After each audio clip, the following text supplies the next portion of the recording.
بسم اللہ الرحمن الرحیم۔ عزیزان من، آج مئی 1982 کی 14 تاریخ ہے اور درس قرآن کریم کا آغاز سورہ الفتح کی آیت 27ویں سے ہو رہا ہے، 48/27۔ آپ کو یاد ہوگا کہ یہ سلسلہ کلام متعلق ہے جسے عام طور پر صلح حدیبیہ کہتے ہیں۔ نبی اکرم صلی اللہ علیہ وسلم صحابہ کی ایک جماعت کے ساتھ عمرہ کرنے کے لیے مکہ تشریف لائے تھے مدینہ سے، اور قریش نے وہاں روک دیا تھا۔ وہاں یہ خبر بھی اڑی کہ غالباً حضرت عثمان رضی اللہ تعالیٰ عنہ جو وہاں سفارت کے لیے گئے تھے انہوں نے گرفتار کر لیا ہے۔ نظر آتا تھا کہ قریش کی نیت کچھ خراب ہو گئی ہے۔ ان کے گھر میں یہ گئے ہوئے تھے، اسلحہ بھی ساتھ نہیں تھا، گئے تو تھے صرف عمرہ کرنے کے لیے۔ بڑا نازک وقت آ گیا، اس میں پھر تجدید بیعت کی گئی، وہ ایک درخت کے نیچے۔ قرآن میں یہ چیزیں سورہ فتح میں یہ ساری آئی ہیں، اور اس کے بعد یہ کہ وہاں ان سے پھر صلح ہوئی۔ یہاں تک میں رکتا ہوں کہ آگے بات جو ہے وہ بڑی کچھ نازک سی آ رہی ہے۔ 27ویں آیت ہے، لَقَدْ صَدَقَ اللَّهُ رَسُولَهُ الرُّؤْيَا بِالْحَقِّ لَتَدْخُلُنَّ الْمَسْجِدَ الْحَرَامَ إِنْ شَاءَ اللَّهُ آمِنِينَ مُحَلِّقِينَ رُءُوسَكُمْ وَمُقَصِّرِينَ لَا تَخَافُونَ فَعَلِمَ مَا لَمْ تَعْلَمُوا فَجَعَلَ مِن دُونِ ذَلِكَ فَتْحًا قَرِيبًا۔ 27ویں آیت ہے یہ۔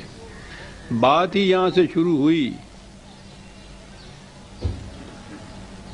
کہ خدا نے تیرے خواب کو حق کے ساتھ،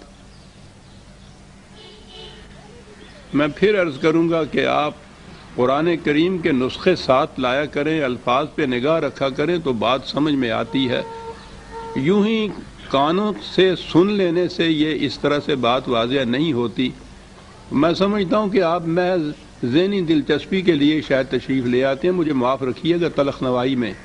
قرآن کو سمجھنے کا یہ طریقہ نہیں ہے، الفاظ سامنے ہونے چاہیے۔ یہ بڑا ایک اہم مقام ہے جس کے متعلق عام طور پر بڑی الجھن پیدا ہو جاتی ہے۔ یہاں کہا یہ کیا ہے جو عام ترجمہ ہے کہ خدا نے اپنے رسول کو نہیں، رسول اللہ صلی اللہ علیہ وسلم کو جو خواب آیا تھا اس خواب کو سچا کر دکھایا، یہ بھی معنی ہے۔ گرامر کے لحاظ سے اس کے معنی سچا کر دکھائے گا بھی ہو سکتے ہیں کہ وہ مسجد حرام میں کعبہ میں داخل ہوں گے نہایت امن کے ساتھ، اور پھر وہ مناسک کے حج یا عمرہ ادا کریں گے، وہی جو بالوں کو ترشوانا یا سر کا منانا، یہ مناسک میں داخل ہے۔ سوال یہ ہے، لقد صدق اللہ رسولہ الرؤیا، اگر یہ عام معنی ہے کہ خدا نے اسے سچ کر دکھایا ہے، یہ جو خواب ہے سورہ بنی اسرائیل میں ایک خواب کا ذکر ہے۔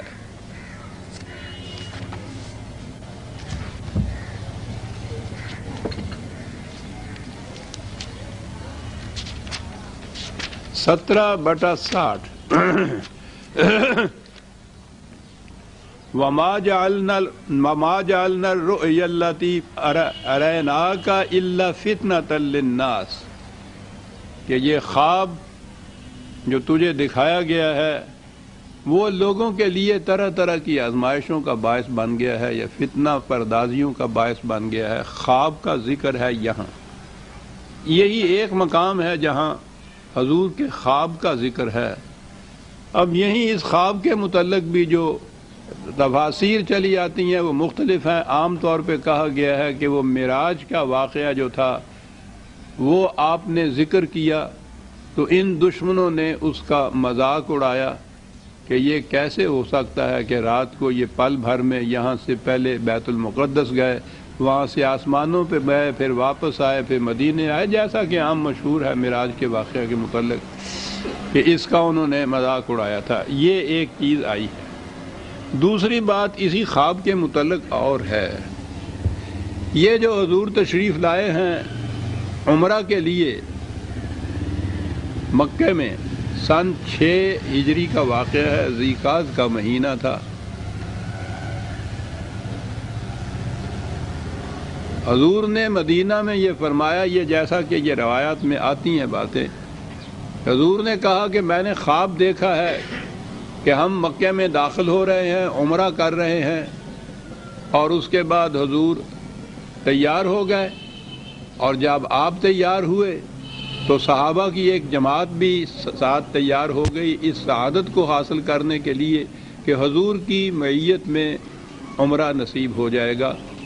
آپ کو یاد ہے کہ جب سے یہ ہجرت انہوں نے کی تھی، قریش نے ان کے راستے بند کر دیے تھے، وہاں تک آنے ہی نہیں دیتے تھے، یہ کعبے تک۔ یہ تو اگلی بات ہے کہ جب فتح مکہ ہوا تو پھر یہ سارے معاملات ہی حل ہو گئے، لیکن یہ اس سے پہلے کی بات ہے تو آنے ہی نہیں دیتے تھے، تو انہوں نے غنیمت سمجھا کہ حضور کی معیت میں ایک عمرہ کر لیا جائے گا، تو چنانچہ صحابہ کی ایک جماعت ساتھ ہو گئی۔ عام روایات میں ہے کہ قریباً 1400 کے قریب صحابہ ساتھ تھے۔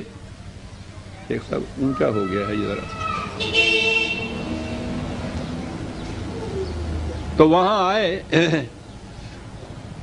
عام روایتوں کے مطابق کہ قریش نے روک دیا اور وہاں یہ سب کچھ ہوا جو میں نے پہلے عرض کیا ہے۔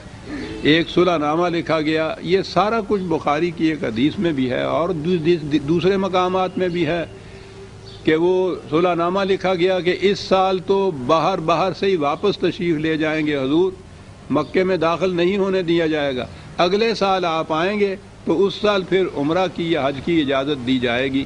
اور دوسری شرائط بھی اس کے اندر صلح نامہ کے اندر بڑا تفصیلی صلح نامہ لکھا ہوا ہے اس کے اندر۔ تو اس کے تو معنی یہ ہوئے کہ اس سال یہ خواب جو تھا یہ پورا نہیں ہوا، چنانچہ وہی جو تفاصیل وہاں لکھی ہیں یہ حدیث کی کتابوں میں، اس میں یہ بھی ہے کہ یہ وہاں اعتراض کیا گیا کہ حضور نے تو یہ کہا تھا کہ خواب آیا ہے اور اس کی روح سے ہم مکے میں داخل ہوں گے، عمرہ کریں گے اور پھر واپس آئیں گے، اور یہاں تو وہ عمرہ نہیں کیا گیا، مکے میں بھی ہم داخل نہیں ہوئے، اس سے ایک منزل پہلے ہی روک دیے گئے ہیں، اور اسی طرح سے ہم واپس جا رہے ہیں۔ تو پھر اس خواب کے متعلق کیا ہوا؟ روایت کی روح سے میں یہ عرض کر رہا ہوں کہ یہ میں نہیں کہہ رہا، نہ میں یہ اس کی تفسیر بیان کر رہا ہوں، بلکہ یہ ہے کہ یہ چیزیں آپ کے ہاں جن روایات کی روح سے کہا جاتا ہے کہ قرآن کریم سمجھا جائے گا، اس میں یہ چیز آئی ہوئی۔ تو وہیں یہ اعتراض ہوا کہ آپ کا وہ خواب جو تھا وہ تو سچا نہیں ہوا، واپس جا رہے ہیں۔ تو اسی میں یہ لکھا ہے، میں بار بار دہرا رہا ہوں کہ میں وہ روایات بیان کر رہا ہوں، یہ نہ کہیے کہ میں کہہ رہا ہوں، اسی میں یہ لکھا ہے کہ حضور نے فرمایا کہ میں نے یہ کب کہا تھا کہ اسی سال یہ واقعہ ہو جائے گا۔ میری حمیت تو اجازت نہیں دیتی کہ میں اس کو صحیح مانوں۔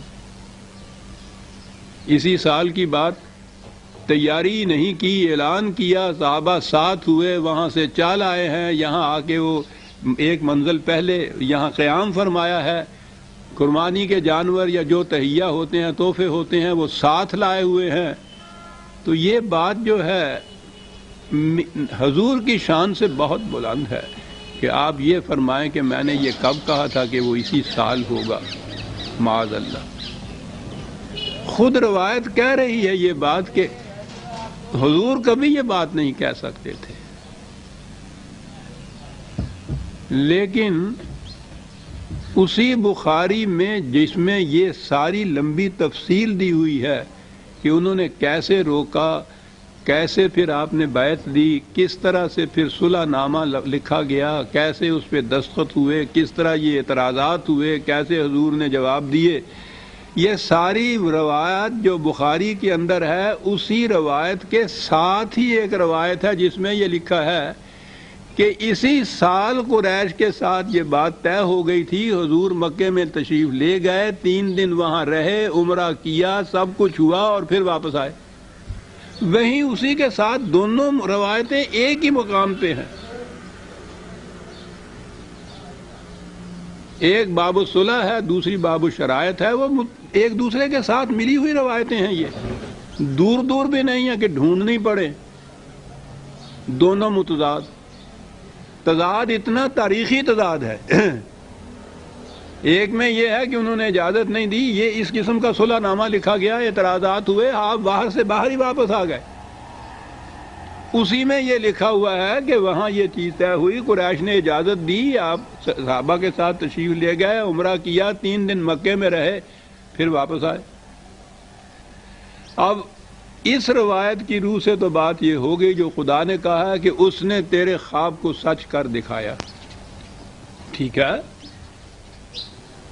سچ کر دکھایا۔ اور اگر دوسری روایت جو ہے اس کی روح سے یہ ہوگا کہ یہ تیرے خواب کو سچ کر دکھائے گا۔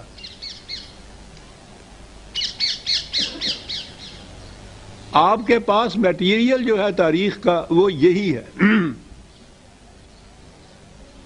دونوں میں سے کون سی بات مانی جائے، کون سی نہ مانی جائے؟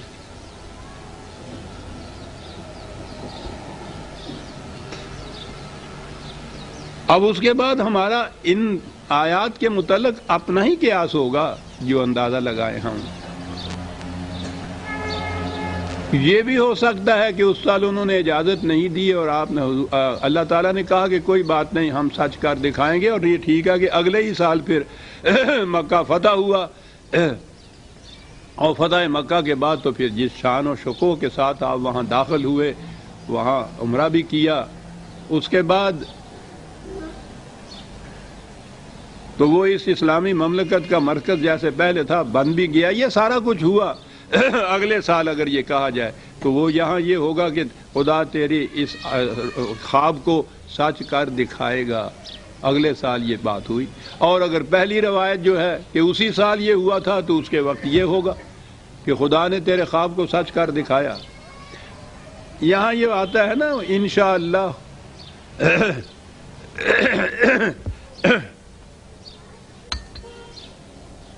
تو انشاءاللہ تو آپ کو معلوم ہے ہمارے ہاں کس وقت بولتے ہیں،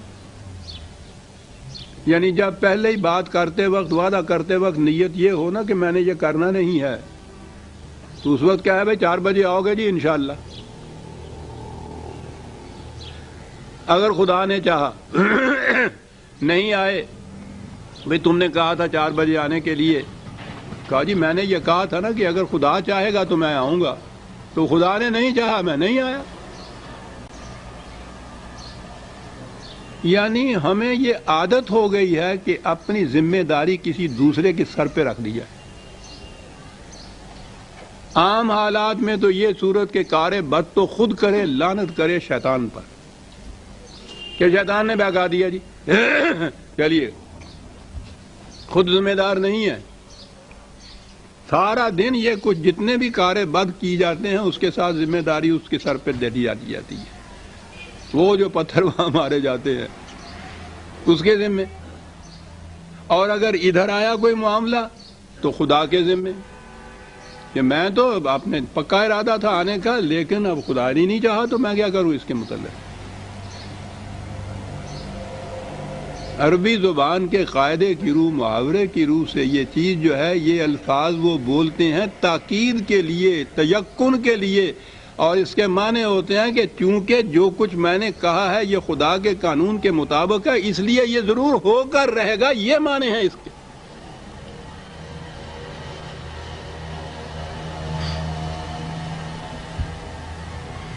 تو یہ یقینی چیز ہے کہ یہ جو آپ نے خواب میں دیکھا تھا کہ ایسا ہوگا، ایسا ہو کر رہے گا یا ایسا ہو کر رہا ہے، دونوں میں سے جو بات بھی۔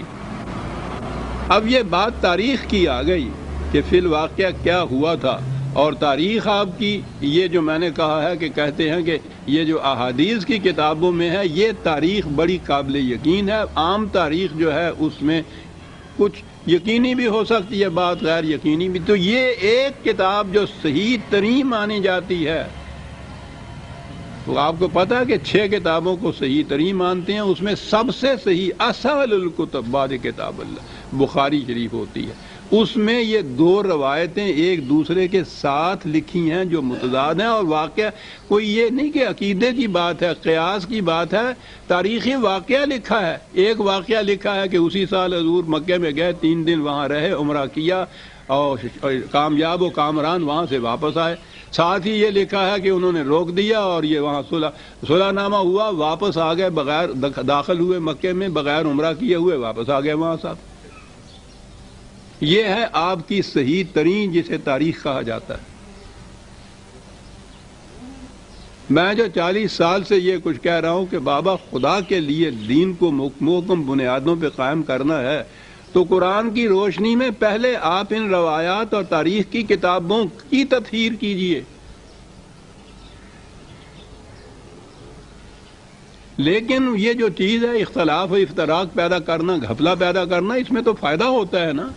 مختلف دکانیں چلتی اسی طرح سے ہیں کہ اختلاف ہو. اگر ایک ہی چیز ہر دکان پہ بک رہی ہو تو پھر تو مختلف دکانیں کھولنے کا فائدہ ہی کچھ نہیں ہوتا.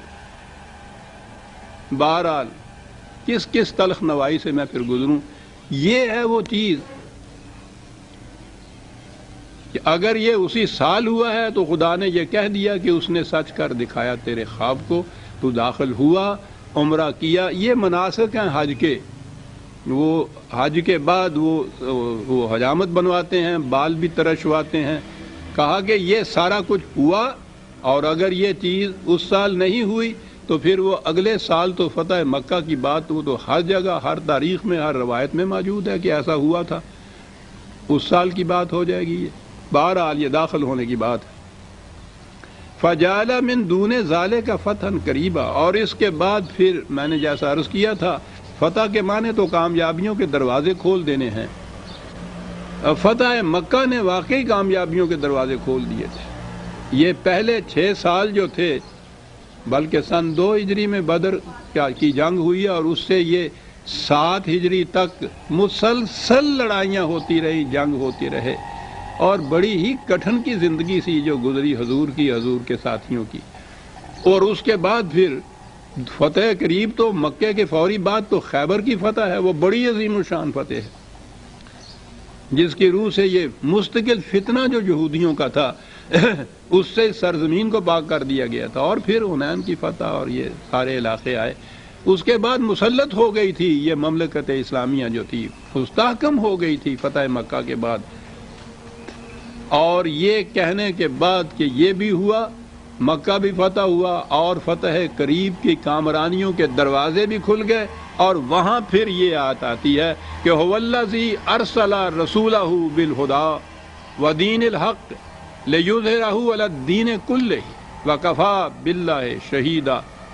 خدا وہ ہے کہ جس نے اپنے رسول کو بھیجا ایک ضابطہ زندگی دیے ہوئے، ودین الحق، اور حق پر مبنی ایک نظام حیات. یہ ہدایت اور دین، دیکھیے یہ 2 چیزیں قرآن نے یہاں دی ہیں. وہ جو میں نے اس دن بھی یہ عرض کیا تھا کہ ایک تو کلمات اللہ ہوتے ہیں، ایک سنت اللہ ہوتی ہے. کلمات اللہ جو ہے یہ ہے لا ان تھیوری، الفاظ کے شکل کے اندر قانون کا ضابطہ، اور سنت ہے جب اس پہ عمل کر دیا جائے، لا ان پریکٹس. تو خدا تو ہے وہ قوانین یا راستے کی دکھانے کے علامات، نشانیاں، ضابطہ جو رہنمائی کرتا ہے، قرآن ہے. جب وہ عملاً متشکل کی جاتا ہے قرآن ایک نظام کی شکل میں، تو اسے دین کہا جاتا ہے. اب جو ہمارے ہاں 1000 برس سے چلا آ رہا ہے، یہ کلمات اللہ تو چلے آ رہے ہیں، قرآن کی ہدایت تو اس کے اندر محفوظ چلی آ رہی ہے، دین نہیں ہے. یہی قرآن کی ہدایت یا قوانین جب یہ عملاً متشکل ہوں گے ایک اسلامی نظام کی شکل میں، تو اسے دین کہا جائے گا. یہ ہم 1000 برس سے مذہب کے پیراو چلے آتے ہیں جو لفظی قرآن میں نہیں ہے. دین نہیں ہے یہ، دین ہے قرآن کے ضوابط کو، قوانین کو، ہدایات کو ایک نظام کی شکل میں عملاً متشکل کرنا۔ دین الحق کہا بھیجا اس لیے گیا ہے اس رسول کو اس ہدایت کے ضابطے اور نظام زندگی دے کر، کاہے کے لیے بھیجا گیا ہے؟ لِیُظْہِرَہُ عَلَى الدِّینِ کُلِّہ، کہ دنیا کے ہر نظام پر یہ نظام غالب رہے، غالب آئے۔ یہ دیکھیے علی الدین کلہ، دین کا لفظ پھر آیا ہے۔ وہ نظام تو ہر قسم کا زندگی کا ہو سکتا ہے، باطل کا نظام بھی ہو سکتا ہے، طاغوتی نظام بھی ہو سکتا ہے، ملوکیت کے نظام زندگی جسے آپ کہتے ہیں، جس طرح سے کہ مختلف قسم کی مملکتیں قائم ہوتی ہیں، وہ زندگی کے نظام ہیں۔ دنیا میں جمہوریت کا بھی نظام ہے، آمریتوں کے بھی نظام ہے، ملوکیت کا بھی نظام ہے، کیپٹلزم بھی ایک نظام ہے۔ قرآن کے نظام کے متعلق کہا گیا کہ یہ دنیا کے ہر نظام پر غالب آئے گا۔ ہم مناظرے اور مباحثے مذاہب سے کرتے آئے، یہ آپ کا فقیر گوشہ نشین یہ بھی اس میں برابر کا شامل تھا۔ میں تو اس شہر کا رہنے والا تھا، بڑا مذہبی شہر تھا، روز مناظرے ہوتے تھے اور دھڑلے سے اس میں شریک ہوتے تھے، پھر وہ فاتحانہ جلوس نکلا کرتا تھا ساتھ۔ یہ مذاہب کے ساتھ ہوتے تھے۔ ہم سمجھتے تھے کہ اسلام کی فتح ہو گئی ہے، اسلام کامیاب ہو گیا، ایک مذہب دوسرے مذہب کے اوپر کامیاب۔ اگر وہ مناظرے میں تو اول ہوتا ہی کچھ نہیں تھا، ہر مناظرہ آخر میں سر پٹھول اور فساد میں مختم ہوا کرتا تھا۔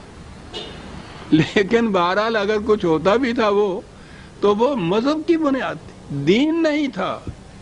دین میں تو سوال ہی مناظرے کا نہیں، عملاً ایک نظام کے متعلق دیکھنا ہے کہ وہ دوسرے نظام کے اوپر غالب آتا ہے۔ یہ اس قرآن نے جو نظام ایک دیا ہے وہ دنیا کے ہر نظام پر غالب آئے گا۔ اور ایک طریقہ تو وہ ہے کہ ایک جماعت پیدا ہو اور وہ جماعت کے ہاتھوں یہ نظام مسلط ہو، یہ جلدی ہو جاتا ہے، اس میں زیادہ وقت نہیں لگتا۔ اور دوسرا طریق یہ ہے کہ خود اقوام عالم اپنے نظاموں کو آزما کر دیکھ لیں کہ وہ کامیاب نہیں ہوا، پھر اس ایک نظام کو چھوڑیں، پھر دوسرے نظام پہ آ جائیں، اسے دیکھیں کہ کامیاب نہیں ہوا۔ یہ عقل کا تجرباتی طریق کہلاتا ہے، ٹرائل اینڈ ایرر اس کو کہتے ہیں۔ ایک چیز کا تجربہ کیا، غلط ثابت ہوا، پھر دوسری چیز لے لی۔ کیپٹلزم کا تجربہ کیا اتنے عرصے تک، وہ ناکام ثابت ہوا، ایک اس کے برعکس کمیونزم کا نظام ثابت ہوا۔ اس پہ کچھ عرصہ تجربہ کیا، وہ بھی اب ناکام ثابت ہوا تو اور کی تلاش میں ہے۔ ملوکیت، مونرکی اتنا عرصہ تک چلتی چلی آئی، اس نظام کو انقلاب فرانس نے باطل قرار دیا، اس کی جگہ یہ نظام جمہوریت آیا مغرب کا۔ اتنے سے عرصے میں ہی نظر آ گیا کہ یہ بھی نہیں چل سکتا، ناکام رہا ہے۔ اب وہاں کی فکر اور وہاں کی عقل ان قوموں کی اور نظام کی تلاش میں ہے۔ ہو سکتا ہے کہ ٹرائل اینڈ ایرر سے ہی اپنے نظاموں کو باطل خود ہی ثابت کرتے ہوئے، اپنے بتوں کو خود ہی ڈھاتے ہوئے وہ اس نظام کے اوپر آ جائیں، اگر یہ قرآن ان کے سامنے آ جائے۔ بہرحال اور دوسرا طریق وہ جو میں نے کہا ہے کہ جس کی روح سے یہ لمبا عرصہ جو ہے، لمبی مسافت جو ہے، وہ وادن تون جو کہا تھا قرآن نے کہ طے ہو جاتی ہیں یہ مسافتیں وہی کی روح سے ایک آن کے اندر۔ وہی جو نظام دیتا ہے وہ ٹرائل اینڈ ایرر کا مرہون نہیں ہوتا، وہ ایک حقیقی نظام ہوتا ہے، سچائی اور صداقت پر مبنی۔ وہی نظام نو انسانی کے لیے کامیابیوں کے راستے کھولنے کا، وہ نظام ہے جس نے غالب آنا ہے دنیا کے ہر نظام کے اوپر۔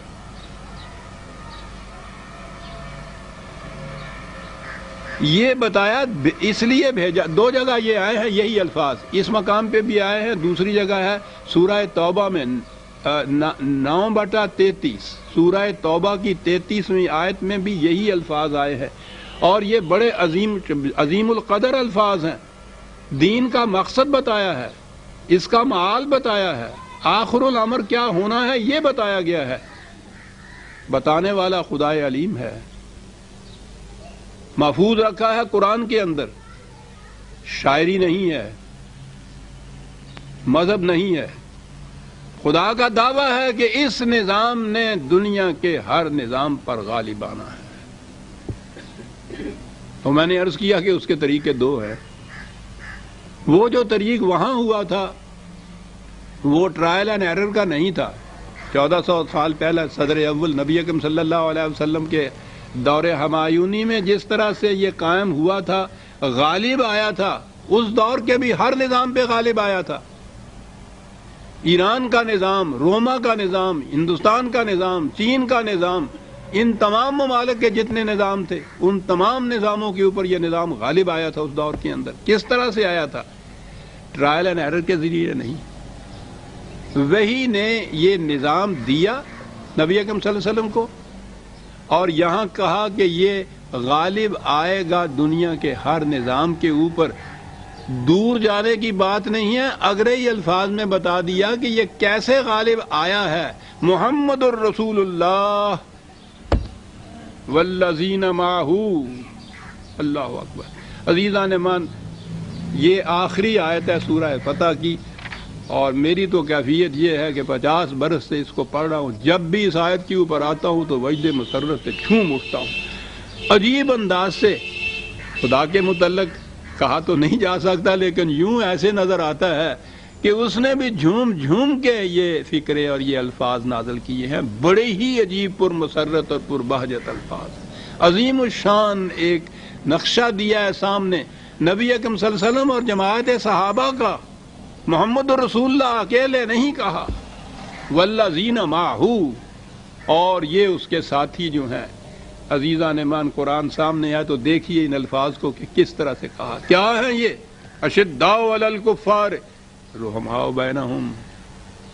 مخالفین کے مقابلے میں یہ نہیں کہ متشدد ان کے اوپر غالب نہیں، ان کے مقابلے میں چٹان کی طرح کھڑے ہیں کہ باطل کے تلاطم کی یہ طوفانی لہریں آئیں، سر ٹکرا کر واپس چلی جائیں. چٹان کی طرح کھڑے ہیں اور آپس میں بریشم کی طرح نرم ہیں.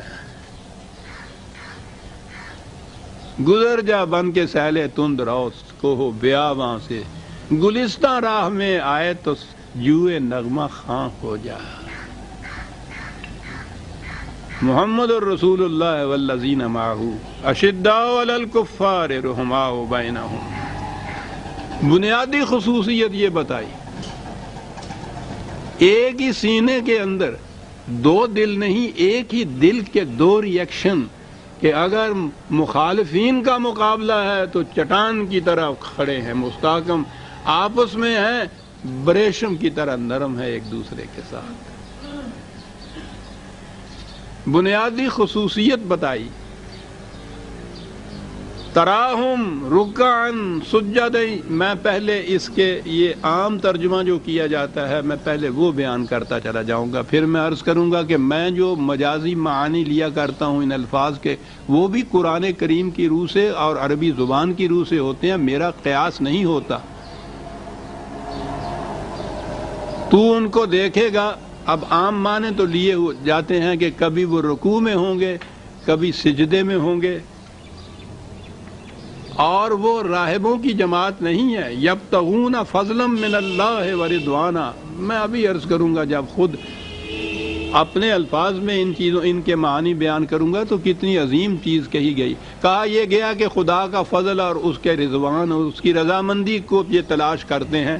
عام معنی سیماہم فی وجوہہم من نثر السجود. سجدوں سے ان کے ماتھے کے اوپر یہ جو محراب پڑ جاتا ہے، کہا کہ یہ ان کے ماتھے کے اوپر ہے. ذالک مثلہم فی التوراۃ و مثلہم فی الانجیل. یہ ان کی علامات، ان کی نشانیاں کتب سابقہ میں بھی موجود ہیں، وہاں بھی ان کے متعلق یہ علامات اور نشانیاں آئی ہوئی. اور آگے جو ہیں کَزَرْعٍ أَخْرَجَ شَطْأَهُ فَآزَرَهُ فَاسْتَغْلَظَ فَاسْتَوَىٰ عَلَىٰ سُوقِهِ. اللہ اکبر. يُعْجِبُ الزُّرَّاعَ لِيَغِيظَ بِهُمُ الْكُفَّارَ. کیا ہے یہ جماعت؟ کس طرح ان کا نظام پروان چڑھا، کس طرح بتدریج یہ یہاں تک پہنچا۔ ایک بیج بویا گیا، اس میں ایک ننھی سی کونپل پھوٹی، اس کی حفاظت کی فطرت کی طرف سے۔ جن کسان کی محنت، قوانین فطرت سے ہم آہنگی، پانی بارش کا، حرارت سورج کی، ہواؤں کے لہرانا پن، اور کسان کی محنت ساتھ کیا بات ہے! یہ ہے فضل اور رضوان کے معنی۔ فضل رزق کے لیے اکتسابی محنت کو کہتے ہیں، رضوان کے معنی ہیں قوانین خداوندی کے ساتھ ہم آہنگ ہو جانا۔ کسان کے لیے دونوں چیزوں کی ضرورت ہے۔ اگر وہ ان قوانین کی خلاف ورزی کر کے محنت کرے تو پھر وہ رائے گاں چلی جاتی ہے۔ اگر محنت ساتھ نہ ہو تو یہ سارا کچھ تو برستا ہی رہتا ہے، پانی بھی برستا ہے، سورج بھی چمکتا ہے، ہر جگہ سے تو کھیتی نہیں اگتی ہے۔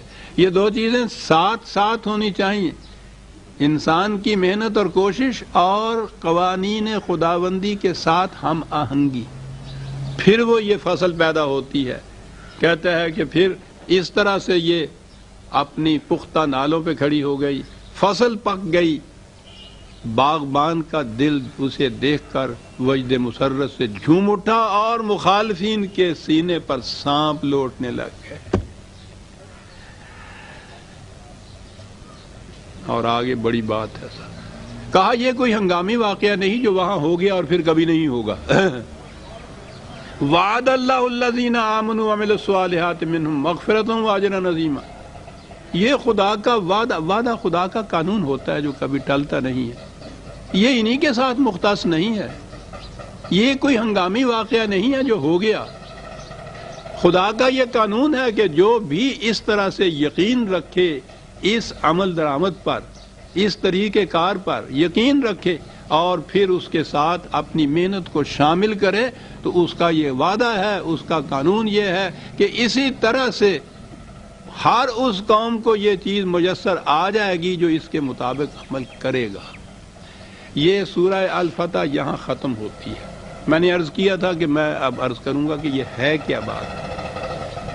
ٹھیک ہے، اشداء علی الکفار رحماء بینہم تو قرآن کریم میں مختلف مقامات کے اوپر آیا۔ مومن کی تو شان ہی یہ ہے، اذلۃ علی المومنین عزۃ علی الکفار علی الکافرین، 5/54، 5/54۔ مخالفین کے مقابلے کے اندر ڈٹ کر کھڑے ہو جانے والے، اپنوں کے سامنے جھک جانے والے۔ اور ہمارے ہاں جب پھر مذہب میں یہ ہوتا ہے کہ اپنے کے سامنے تو ڈٹ کے کھڑے ہو جانے والے اور دوسروں کی جوتیوں تک چومنے والے۔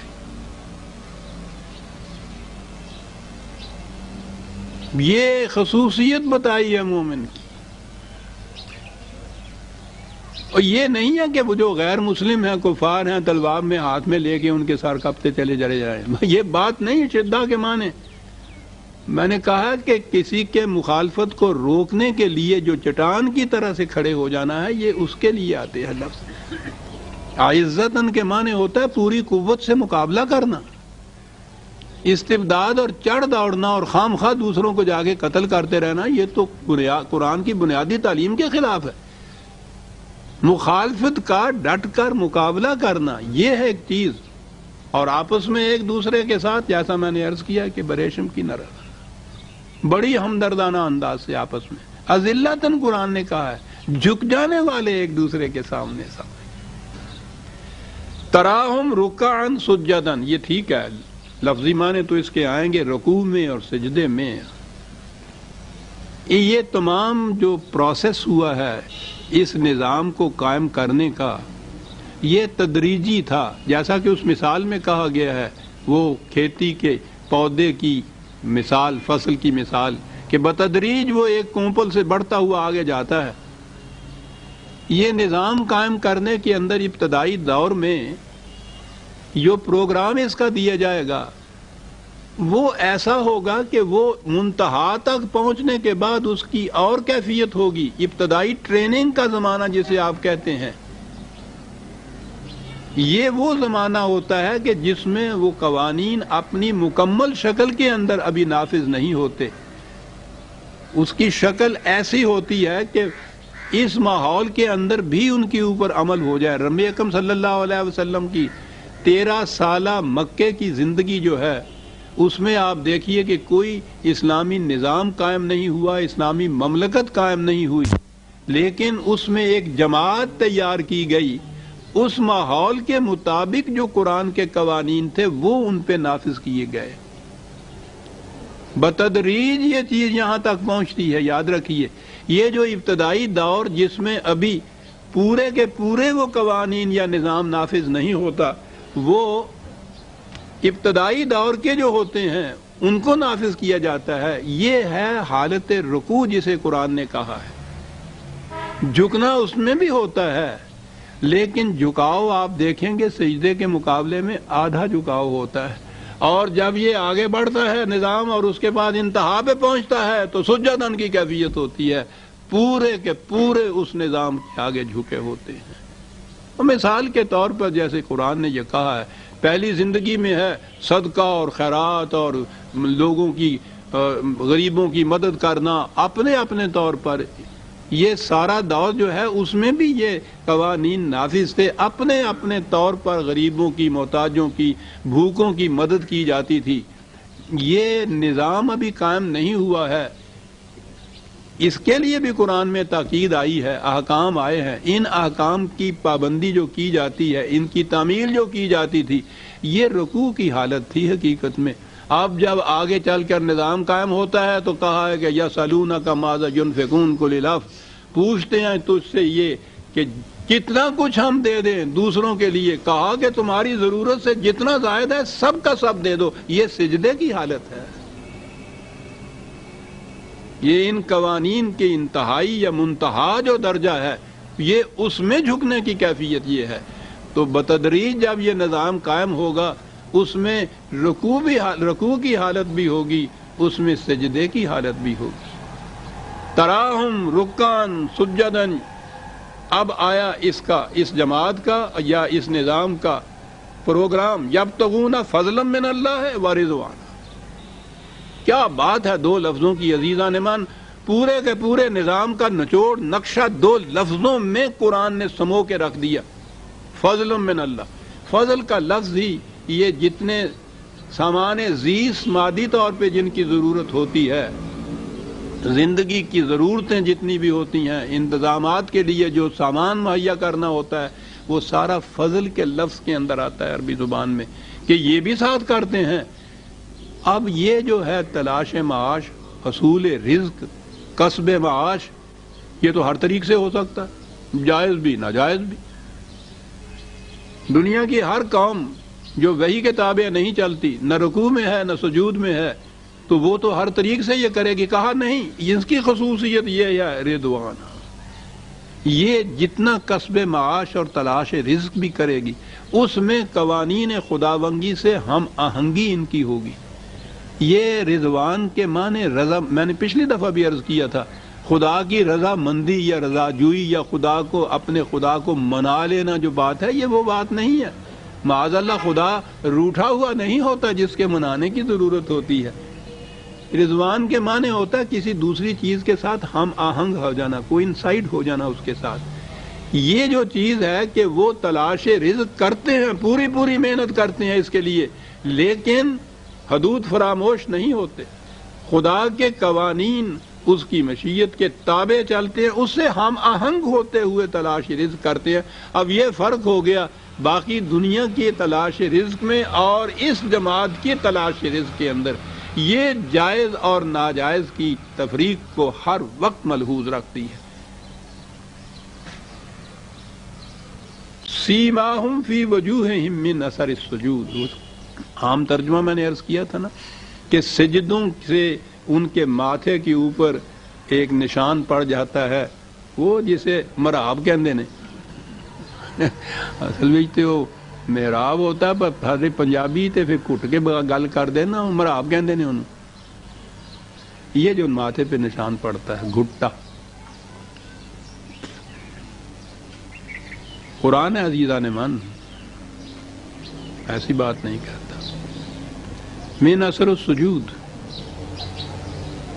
قوانین خداوندی کی کامل اطاعت سے ہوتا کیا ہے؟ یہاں نفسیاتی دنیا آتی ہے، سائیکالوجی آتی ہے، انسان کے اندرونی خیالات، دل کی حالت، کرب و اضطراب یا اطمینان، اس کے اندر کے جو کیفیات ہوتی ہیں، اب تو سائیکالوجی اس کو پوری طرح سے ایک علم کی حیثیت سے آگے لے آئی ہے کہ اس کے اثرات، اس کے علامات، اس کی نشانات انسان کے چہرے سے ظاہر ہو جاتی ہیں۔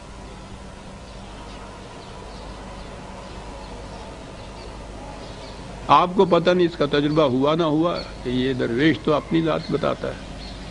ایسے ایسے فرقوں سے واسطہ پڑا جن کے دلوں کے اندر بغض اور عداوت اور نفرت کی آگ ہر وقت جلتی رہتی تھی۔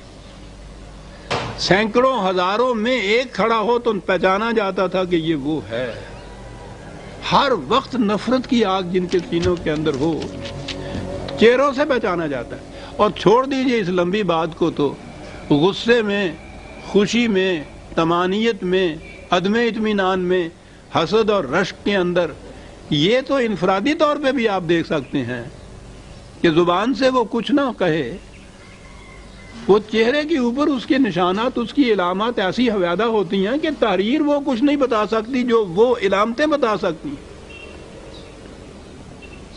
بڑے خوبصورت انداز میں غالب نے کہا ہے کہ ان کے دیکھے سے جو آ جاتی ہے منہ پر رونق، وہ سمجھتے ہیں کہ بیمار کا حال اچھا ہے۔ بڑا عجیب، ان کے دیکھے سے جو آ جاتی ہے منہ پر رونق، یہ کیا چیز ہے؟ دل کے اندر ایک کیفیت پیدا ہوتی ہے، چہرہ اس کا غماز ہوتا ہے، چھپا ہی نہیں سکتے آپ۔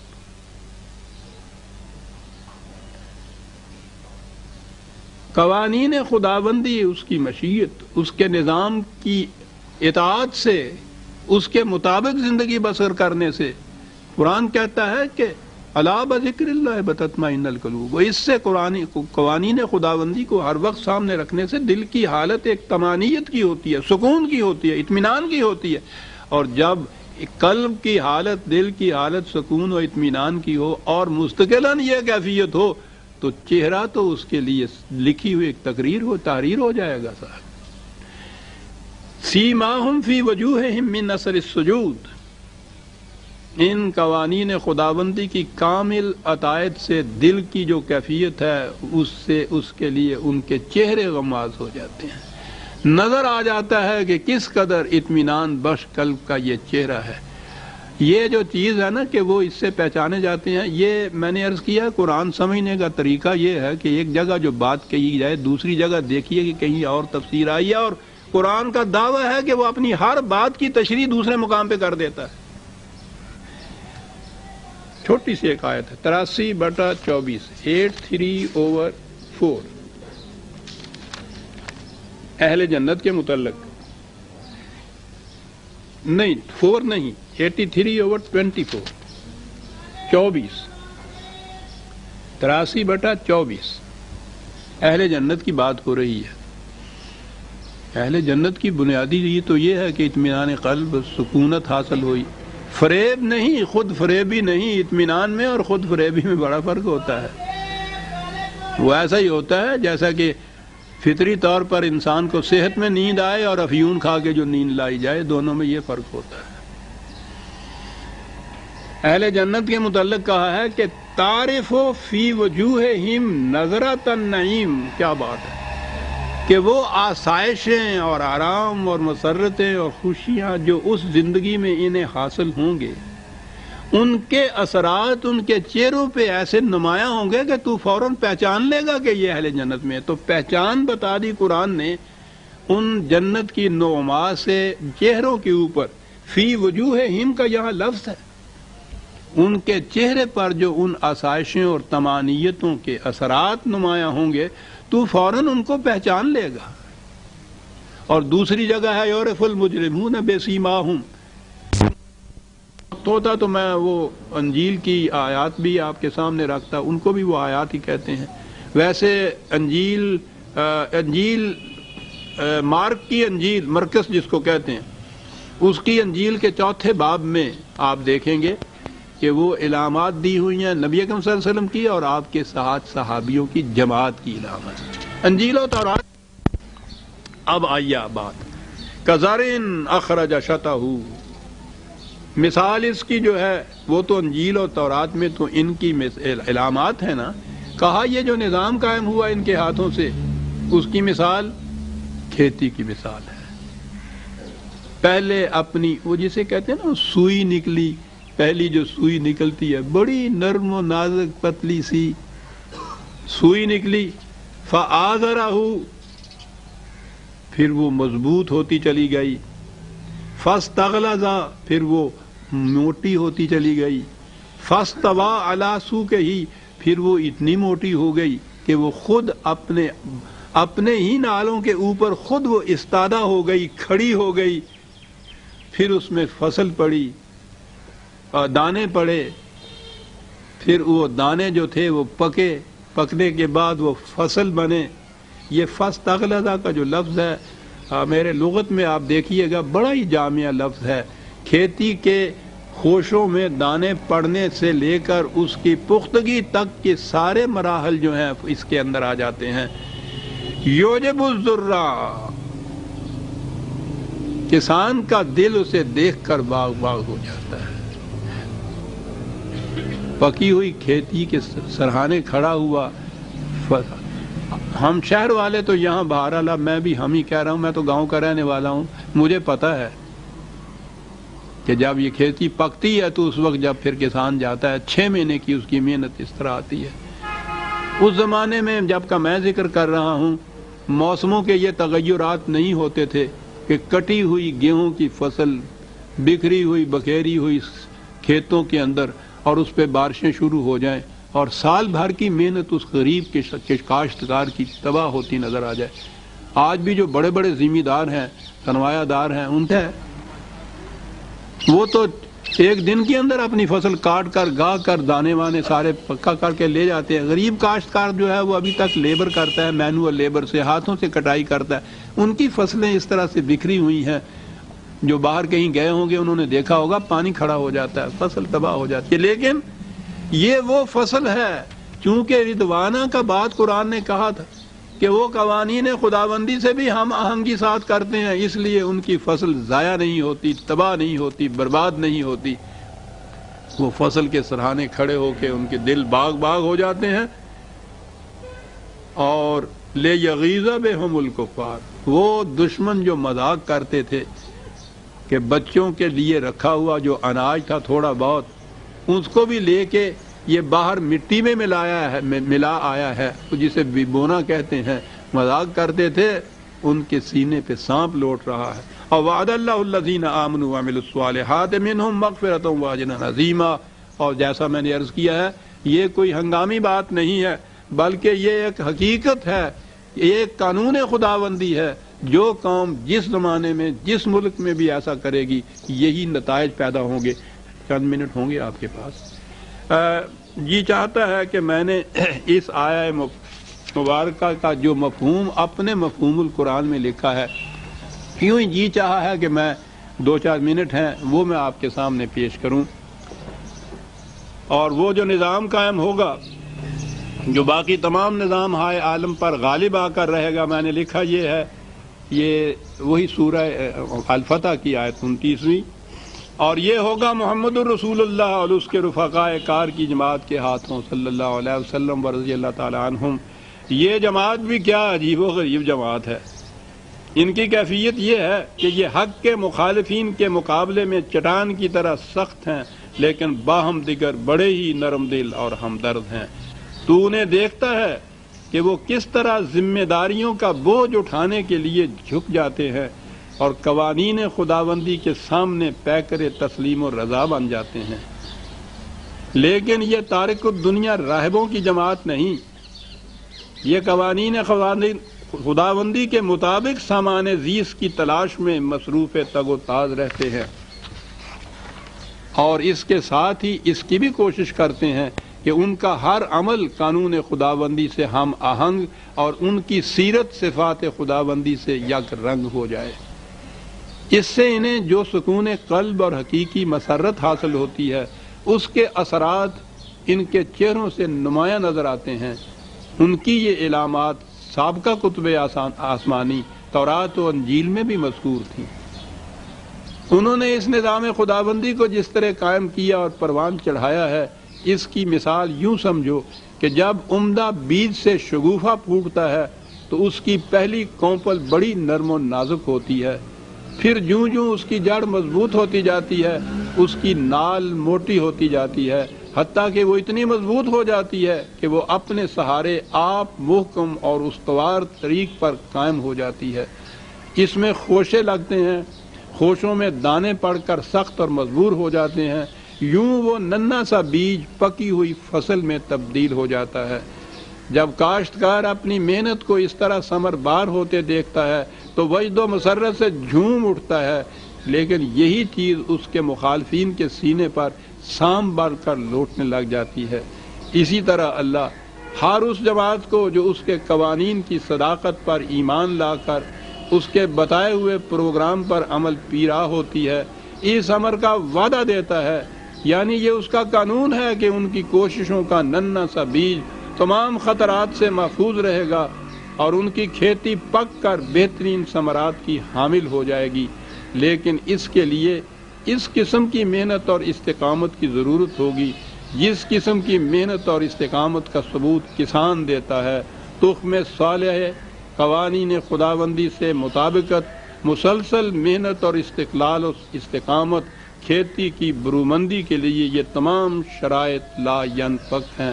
اسلامی نظام جو ایک دفعہ اسی طریق سے قائم ہوا تھا، دنیا کی جو قوم بھی چاہے گی وہ اسی طور سے اسے دوبارہ بھی قائم کر سکتی ہے۔